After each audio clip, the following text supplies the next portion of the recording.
오늘 다시 창세기 29장, 오늘은 31절부터 보겠습니다. 창세기 29장 31절부터 우선 34절까지요. 여호와께서 레아가 사랑받지 못함을 보시고 그의 태를 여셨으나 라헬은 자녀가 없었더라. 레아가 임신하여 아들을 낳고 그 이름을 르우벤이라 하여 이르되 여호와께서 나의 괴로움을 돌보셨으니 이제는 내 남편이 나를 사랑하리로다 하였더라. 그가 다시 임신하여 아들을 낳고 이르되 여호와께서 내가 사랑받지 못함을 들으셨으므로 내게 이 아들도 주셨도다 하고 그의 이름을 시므온이라 하였으며 그가 또 임신하여 아들을 낳고 이르되 내가 그에게 새 아들을 낳았으니 내 남편이 지금부터 나와 연합하리로다 하고 그의 이름을 레위라 하였으며 그가 또 임신하여 아들을 낳고 이르되 내가 이제는 여호와를 찬송하리로다 하고 이로 말미암아 그가 그의 이름을 유다라 하였고 그의 출산이 멈추었더라. 아멘. 오늘부터 우리가 살필 내용들은 야곱이 라헬하고 결혼하고 레아하고 결혼한 다음에 두 자매가 이제 아이 낳는 경쟁을 벌이는 그 장면을 우리가 이제 보게 됩니다. 이 사회가 이 세상이 경쟁 사회지만은 알을 많이 놓으려고 경쟁하는 것은 이 성경에 나오는 이 장면 같아요. 자기가 더 못 노니까 막 종까지 데려다가 아이를 낳아서 하는 아주 특이한 장면들이 여기 우리가 31절부터 보게 돼요. 우리 31절 첫 부분을 주목해야 합니다. 여호와께서 레아가 사랑받지 못함을 보시고 그의 태를 여셨으나 라헬은 자녀가 없었더라. 이 짧은 구절이지만요. 이 구절이 상당히 많은 내용을 함축하고 있습니다. 우선 레아하고 라헬 두 사람 가운데 누가 더 야곱에게 사랑을 받았어요? 라헬이 사랑을 받았어요.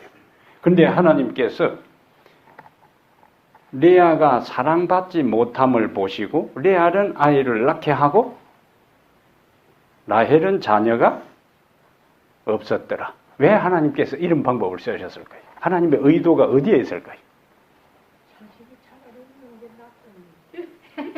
예, 자식은 차라리 없는 게 낫다. 그래서 근데 레아는 아이를 가졌거든요. 뭐 둘 다 무자식이 상팔자라고 둘 다 아이가 없었으면 되는데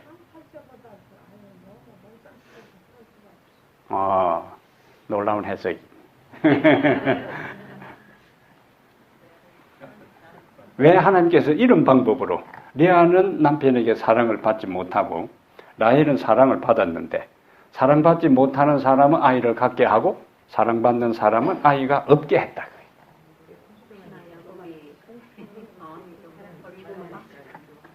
하나님의 의도가 어디에 있을까요? 옛날 성경에는 총이 없음을 보시고 사랑을 받지 못함을 보시고 고대 사회에 있어서 여인의 가장 중요한 역할, 가정에서 인정받고 사회에서 인정받는 것에 가장 핵심적인 것이 뭐였어요? 아이를 낳는 거예요. 그것도 아들을 낳는 겁니다. 그래서 라헬이 아무리 남편의 사랑을 받는 사람이라 할지라도 그 일반적인 지금까지 사랑보다 아들을 쑥쑥 낳아주는 사람이 오히려 더 가정에 있어서 중요한 위치에 오르는 거예요. 하나님께서 이런 방법으로 레아와 라헬의 균형을 맞추는 상황입니다. 남편의 사랑을 원래 받던 상황에서 계속 라헬부터 아이를 계속 놓고 레아는 아이를 못 놓으면 이제 레아는 뭐예요? 완전 찬밥 신세죠.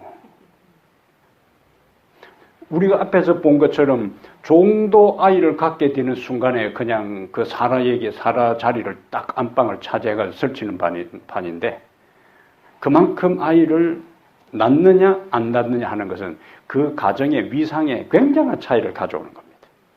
그래서 완전히 레아 쪽으로 기울어진 그 상황을 하나님께서 균형을 맞추기 위해서 여기는 어차피 사랑할 사람이니까 리아가 아이를 낳음으로 인해서 동등한 위치에서 아내의 자리를 잡을 수 있도록 하나님께서 배려하는 그런 측면이에요. 그게 첫 번째 이유입니다. 그 다음에 여호와께서 레아가 사랑받지 못함을 보시고, 하나님은 그 하늘에 계시면서 부부 사이에 있어서 누가 사랑을 받는지 누가 사랑을 받지 못하는지까지도 하나님께서는 관심을 가지신다는 거예요. 예? 크신 하나님이, 온 우주를 통치하시는 그 하나님이 레아의 입장에서는 야곱에게 있어서 레아는 뭡니까? 관심도 안 갖지요. 자기인하고 작당을 해가지고 첫날 밤에 자기를 속였다 싶어가지고 그냥 아예 할 수 없이 결혼 관계는 유지하되 대부분 라헬하고만 지내지, 이거는 뭐 첫째 부인이라 할지라도 찬밥 신세요. 개밥의 도토리처럼 그런 상황이라. 하나님께서는 어떤 상황에서든지 간에 어쨌든 레아가 첫째 부인이기 때문에 첫째 부인의 자리를 완전히 상실해버리고 동생에게 밀려가지고는 저 한쪽 코너에 있는 그러한 레아의 딱한 상황. 레아는 얼마나 기가 죽었겠어요. 남편은 상대도 하지도 않지요. 그 다음에 결혼할 때 자기 아버지하고 모의를 해가지고 속인 것에 대한 죄책감, 이런 저런 것 때문에 레아의 입장에 있어서는 제대로 남편에게 대접받을 기대도 하지도 않고 그냥 내가 무시당하는 것을 당연하게 생각하고 서럽게 인생을 살고 있을 그때에 하나님께서 완전히 한쪽 코너에서 힘들게 인생을 살아가는 그 레아의 상황까지도 하늘에서 보시고, 그리고는 그 위치를 끌어올리기 위해서 라헬은 좀 보류해 놓고 레아에게 아이를 갖게 해서, 아이를 가지면은 뭐 최고잖아요.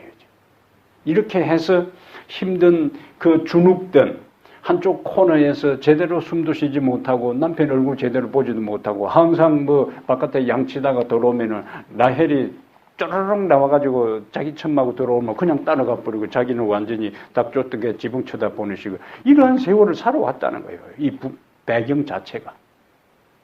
근데 하나님은 그것을 아시고, 자,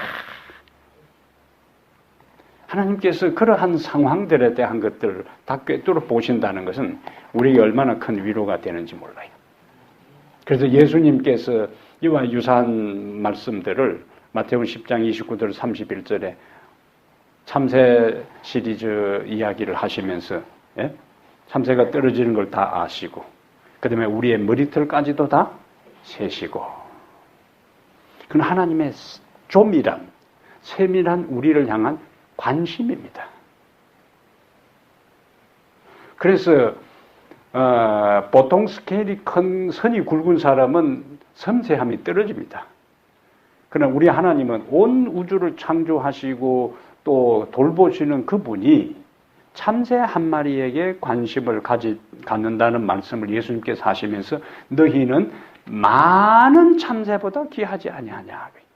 참새 한 마리에 대한 관심을 이야기하면서, 참새라는 것은 그 당시 중동 지역에 알려진 그냥 요즘 하면은 포장마차에 참새구이 정도밖에 안 되는 그 차인데, 그런데 그 참새 한 마리에 대한 것도 관심을 갖는 하나님이 어떻게 우리의 인생의 삶에서 경험하는 크고 작은 문제에 대해서 무관심하실 수가 있느냐.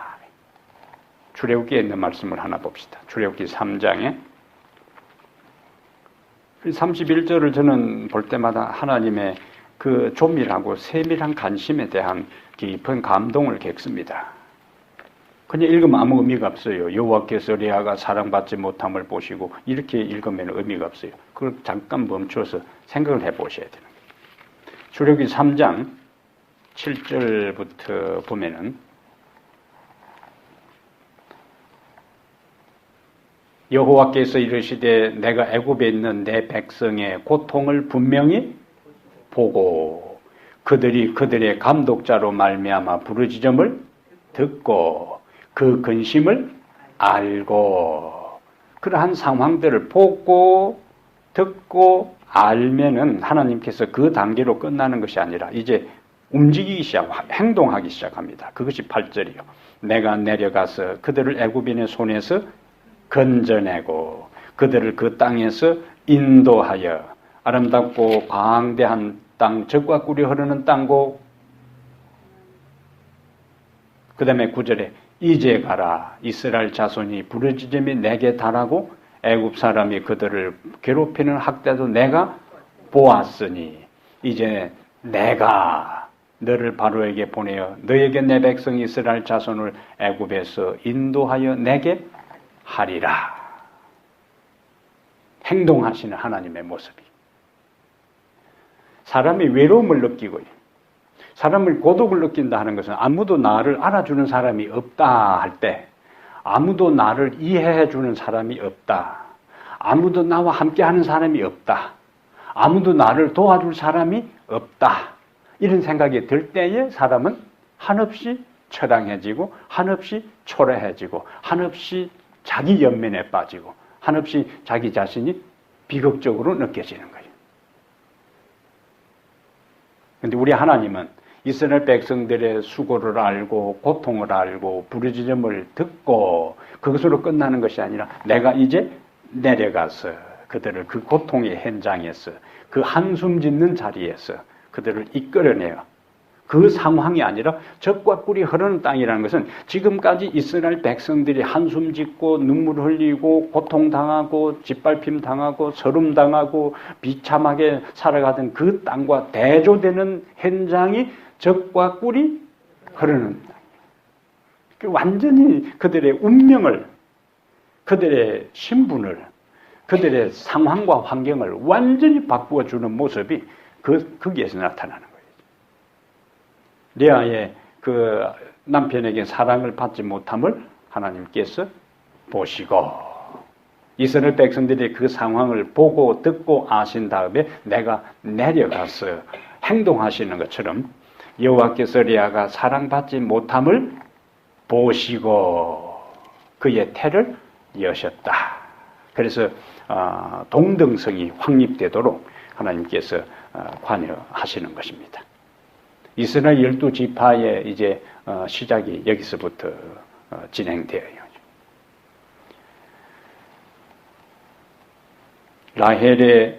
라헬은 자녀가 없었더라. 그렇게 해서 이제 르우벤과 시므온과 레위와 유다 4명의 아들을 연속해서 이제 낳게 됩니다. 그런데 이제 36절 다시 29장 36절에 보세요. 31절하고 36절은 대조를 이루어요.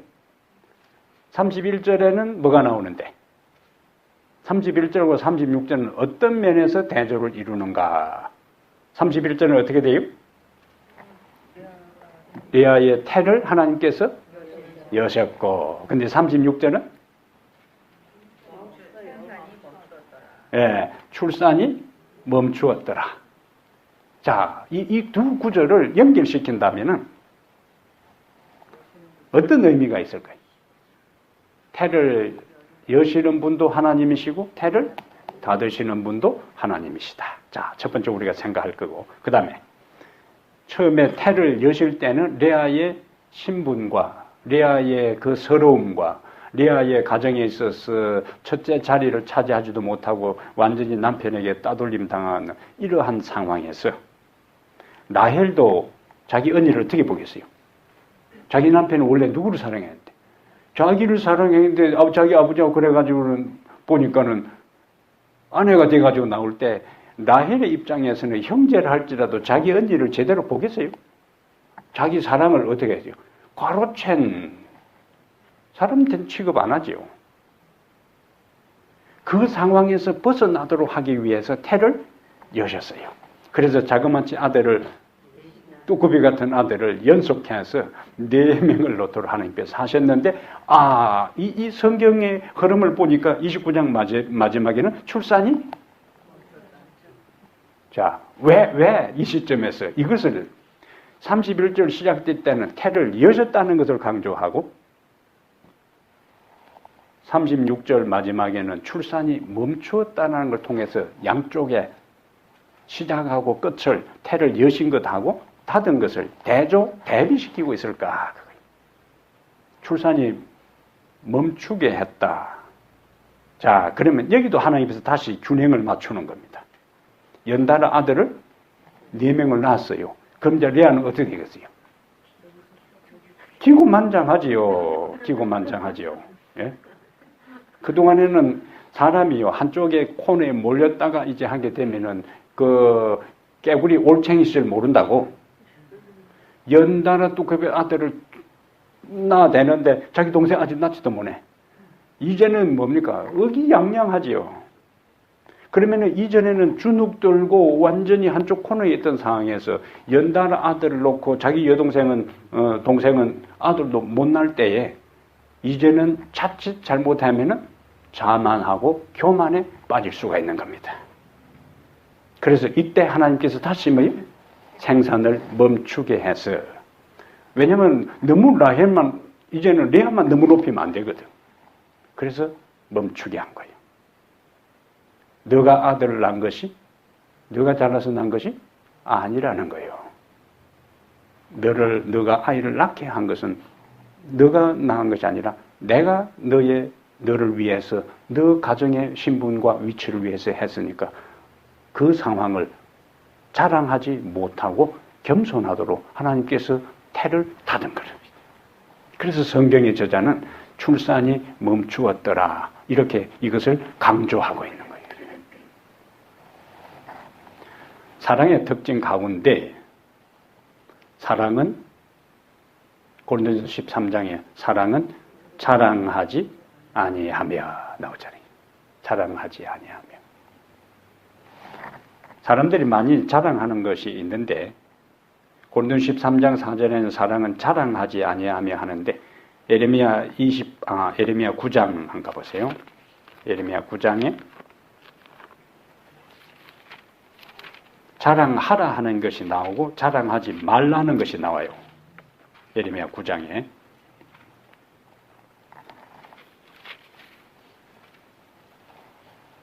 자랑하지 말라는 것하고 자랑하라는 것이 이제 대조됩니다. 9장 23절 여호와께서 이같이 말씀하시되, 자, 자랑하지 말라는 것. 지혜로운 자는 그 지혜를 자랑하지 말라. 용사는 그 용맹을 자랑하지 말라.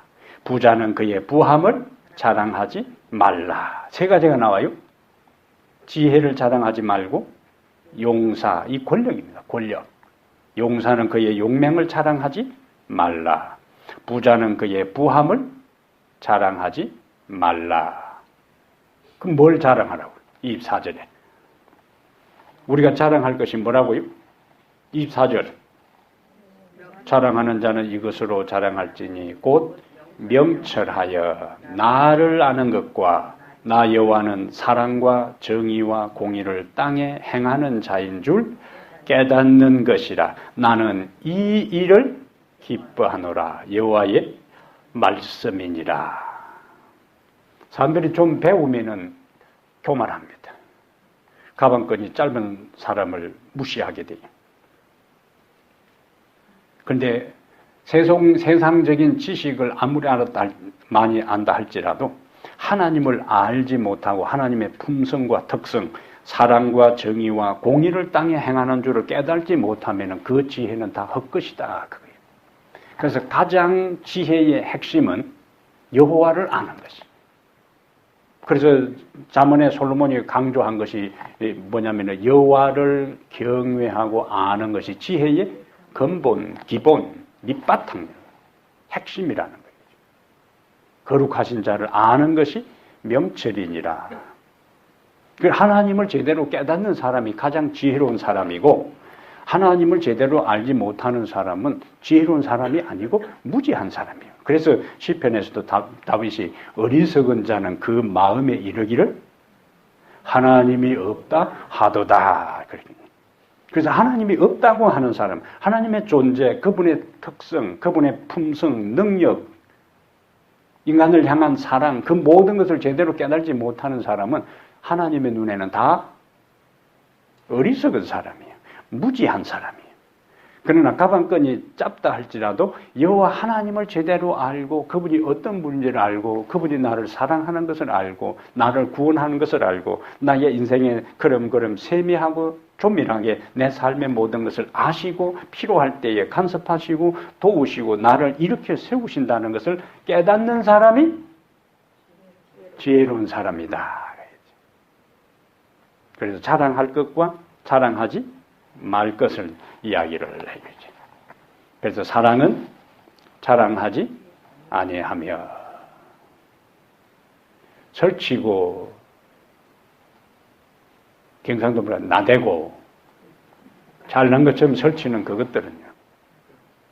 그래서 교만과 겸손, 우리가 겸손을 일반적으로 겸손을 태도와 외행적인 모습에서 많이 이야기를 합니다.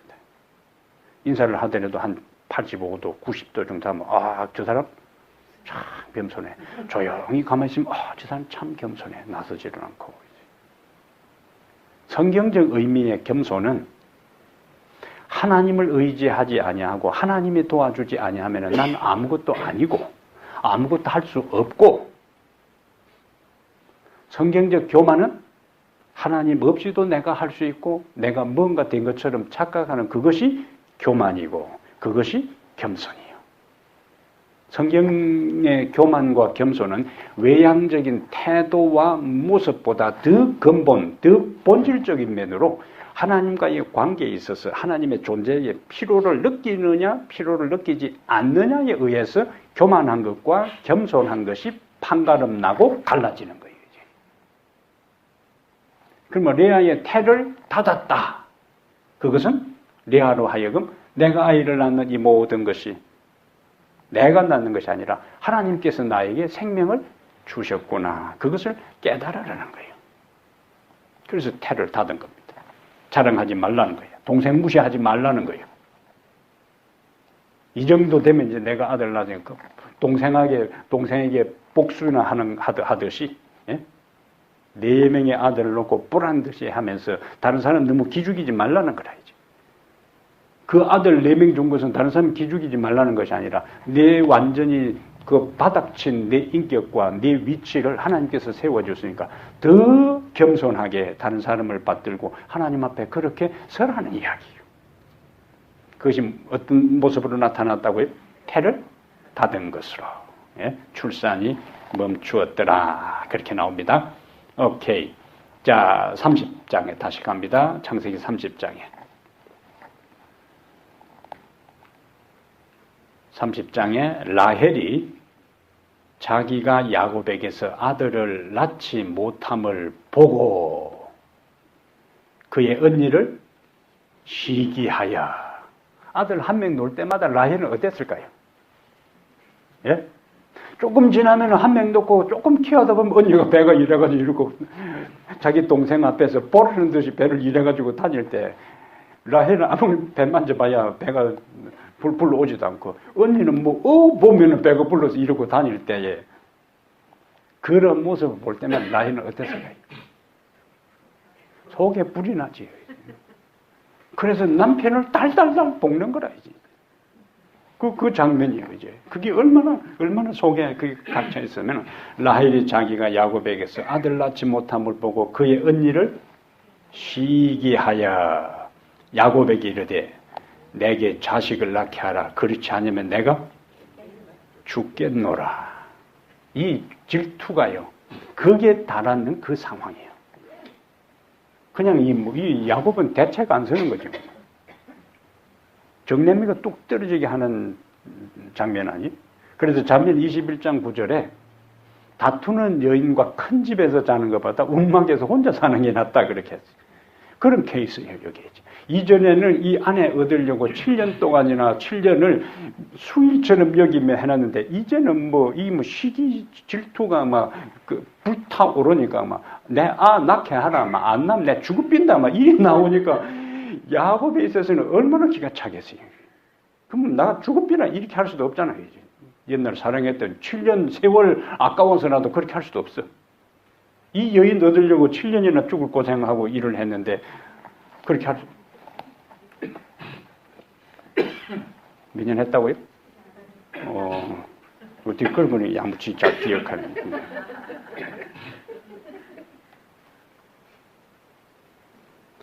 남편의 사랑을 이전에는 많이 받았지만 아이 낳는 일에 언니에게 지는 순간에 그는 그것을 참지 못하는 겁니다. 다시 고린도전서 13장 4절에 사랑은 시기하지 아니하며, 앞에는 레아에게 있어서는 사랑은 아이 많이 낳는데 해서 뭐 하지 말아야 된다고요?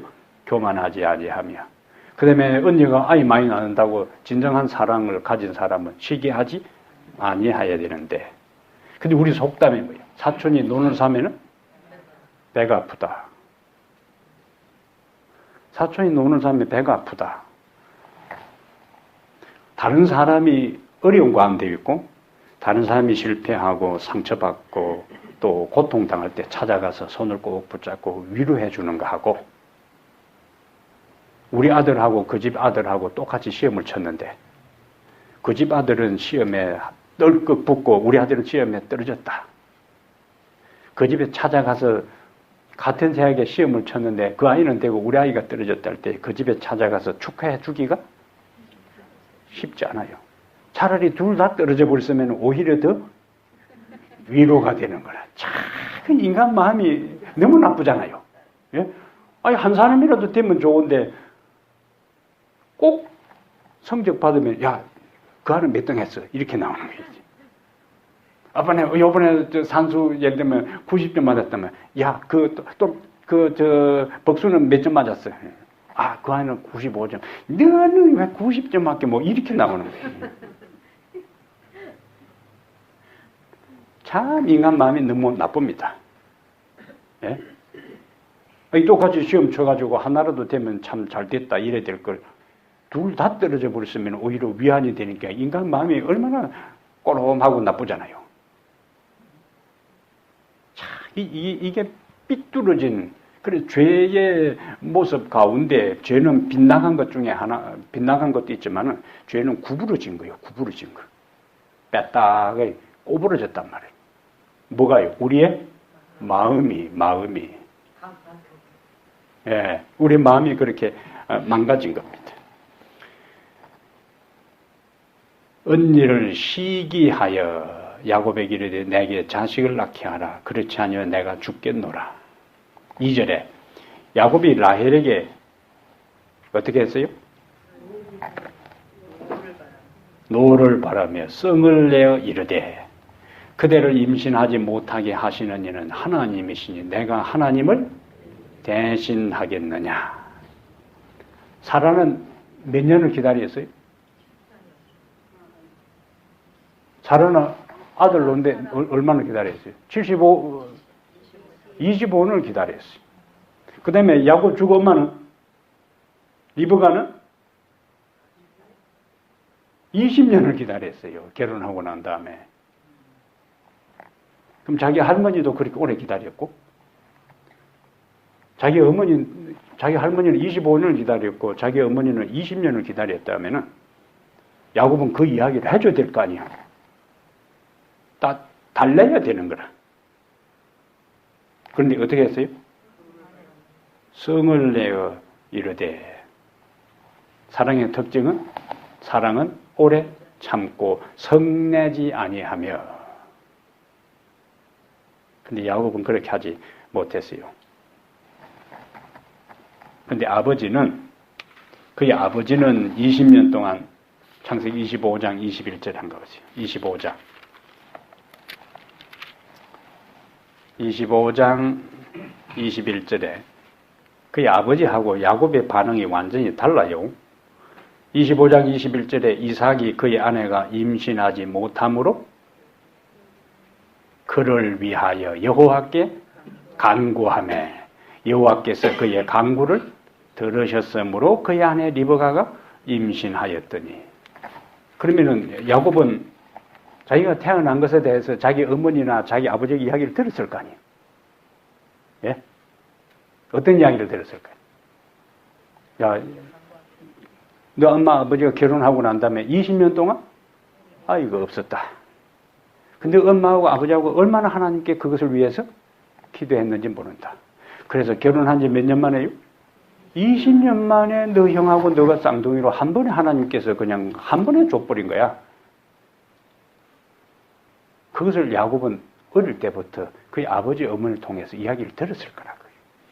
그럼 라헬이 지금 내 놓게 안 하면 내가 죽어 빈다 이렇게 할 때 자기 할머니하고 자기 어머니 이야기, 내가 이 세상에 태어날 때도 우리 아버지 결혼하고 난 다음에 20년 만에 내가 태어났으니까 당신 한지 20년 안 됐으니까 우리 할머니 25년 됐고 우리 엄마 20년 됐는데 당신 한지 20년 안 됐으니까 조금만 더 인내하고 기다려라. 이렇게 해야 맞지요. 근데 야곱은 어떻게 했다고요? 노를 바라여 이르되 그대를 임신하지 못하게 하시는 하나님이시니 내가 하나님을 대신 하겠느냐. 원래 그는 뭐 해야 된다고요? 아내를 따둑거리면서 그 다음에 어떻게 해야 돼요? 자기 아버지가 아까 25장 20일 자기 아버지 이삭은 어떻게 했어요? 여호와 하나님께 기도하니 하나님께서 그 기도를 들으시고 잉태하게 해서 그동안 기다린 거 수고했다 한 번에 2명 줘버리잖아요. 쌍둥이로. 그 야곱도 그런 믿음으로 라헬을 설득시켜야 되는 거예요. 그런데 그는 인간적인 반응을 한 것을 우리가 여기서 볼 수가 있습니다. 이미 출발이 아이가 없다고 했을 때에 하나님께 기도하지 아니한 그것이 어떻게 되는가? 기도하지 아니하면서 다른 걸 영적으로 하는가? 아니요.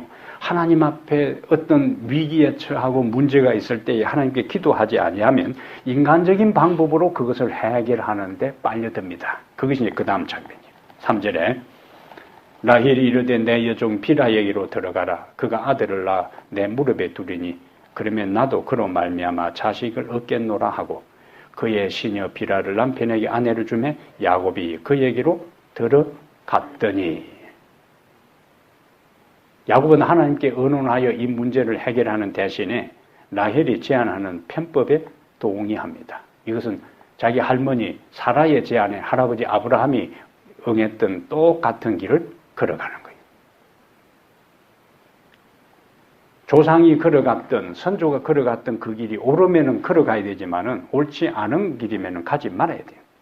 이것이 아브라함에게 있어서 아브라함이 하나님의 약속을 믿지 못하고 하갈을 취하여 이스마엘을 낳은 그것이 아브라함 가정에 굉장한 문제를 가져오고 인류 역사에 있어서 아직까지도 중동 분쟁의 불씨로서 치열한 피비린내 나는 일들이 아직도 중동 지역에 일어나는 그 일들이 그 단초, 시초가 뭐냐? 아브라함이 하나님의 약속을 믿지 못하고 인간적인 방법으로 아이를 가지려고 했던 그 불신이 오늘날 중동에 있어서까지도 그 파장이 일어나고 있다는 거예요. 야곱에게 있어서도 마찬가지. 야곱이 하나님께 기도함으로 그 문제를 해결하는 대신에 아내가 제안하는 것을 덥석 받아들여서 여종을 취해서 아이를 낳는 것들이 반복됨으로 그 가정에 나중에 치열한 그 질식이 질투의 한 소용돌이가 전개되는 겁니다.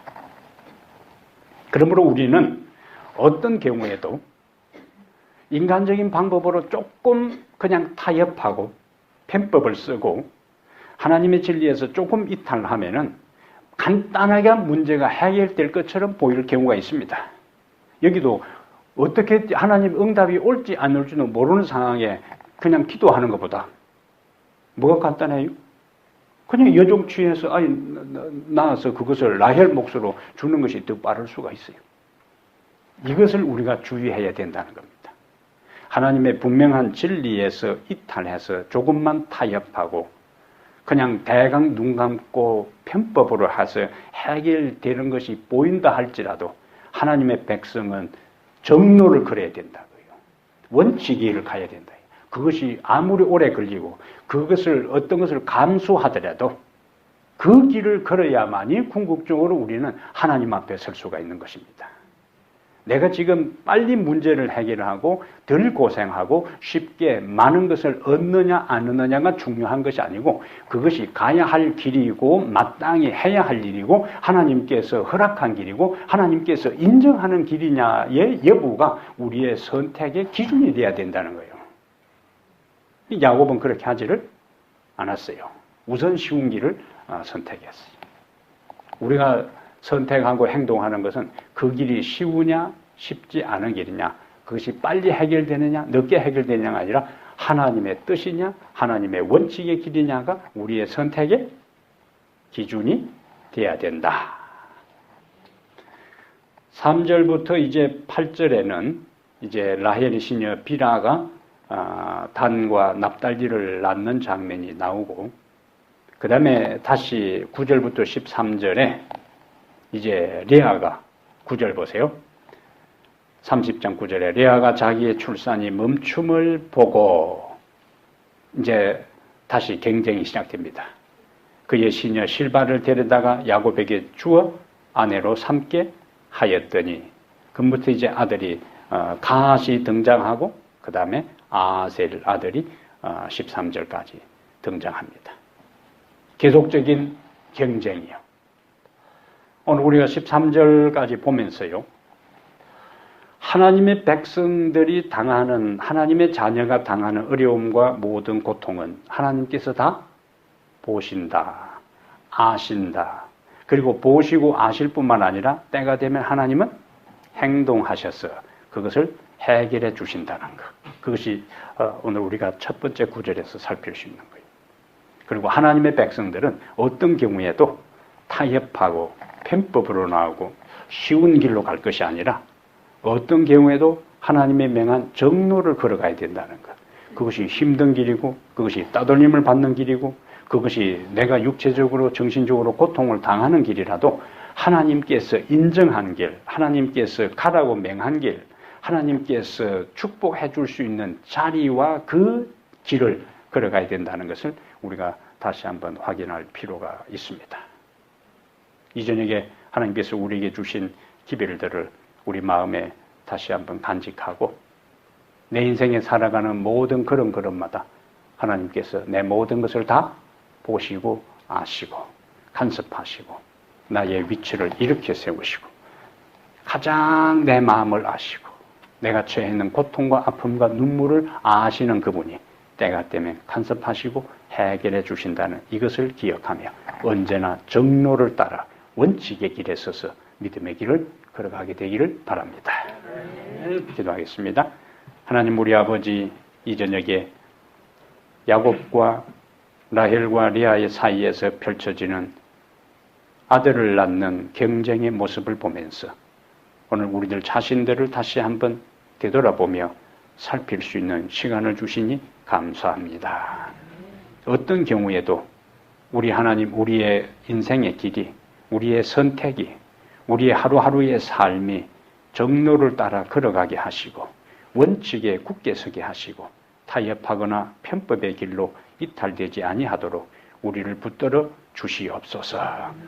야곱이 그의 할머니나 그의 어머니의 신앙에 있어서 제대로 물려받지 못한 것 때문에 그의 사랑하는 아내가 아이를 갖지 못할 때에 하나님께로 그 문제를 가져가는 대신에 인간적인 방법으로 그 문제를 우선은 해결할 수 있었지만 훗날의 역사를 통해 숱한 문제들이 형제들 사이에 일어난 것을 우리는 봅니다. 아버지, 눈앞에 있는 어려움을 당장에 해결하기 위해 이탈되지 않도록 도와주시고 우리 하나님의 원칙을 따라 걸어가는 믿음의 장부들 다 되게 하여 주시옵소서. 우리 주 예수님 이름으로 기도합니다. 아멘.